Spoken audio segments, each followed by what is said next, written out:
राज्यामध्ये 27,000 युवकांना एकाच दिवशी रोजगार. विक्रमी 102 रोजगार मेळाव्यांचं आयोजन. रोजगार मेळाव्यांनी मुख्यमंत्र्यांचा वाढदिवस साजरा. मंत्री मंगल प्रभात लोढा यांची अभिनव संकल्पना. प्रफुल्ल लोढा हा छोटा मासा मोठा मासा मंत्रिमंडळामध्ये बसलाय. महाराष्ट्राच्या राजकारणाचा कोठा झालाय आणि हमीदाबाई दिल्लीमध्ये बसलीय. संजय राऊतांचा हल्लाबोल.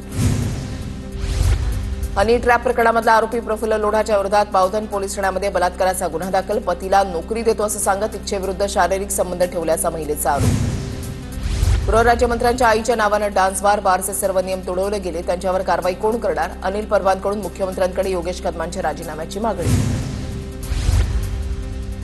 कुणी मला मारलं तर मी लगेच मराठी बोलू शकणार आहे का? राज्यपाल सीपी राधाकृष्णन यांच्या विधानानं नव्या वादाची चिन्ह. तर राज्यपालांनी राजकीय वक्तव्य करणं योग्य नाही. आदित्य ठाकरेंची टीका. राज्यपालांनी मराठीत बोललं पाहिजे. वर्षानुवर्ष महाराष्ट्रामध्ये राहणाऱ्या परप्रांतीयांनी मराठी शिकलीच पाहिजे. मनसे नेते बाळा नांदगावकरांचं वक्तव्य. जगदीप धनखड यांचा राजीनामा राष्ट्रपतींनी स्वीकारला. राष्ट्रपती द्रौपदी मुर्मू यांनी धनखडांचा राजीनामा स्वीकारला. आरोग्याच्या कारणास्तव उपराष्ट्रपती धनखड यांच्याकडून पदाचा राजीनामा.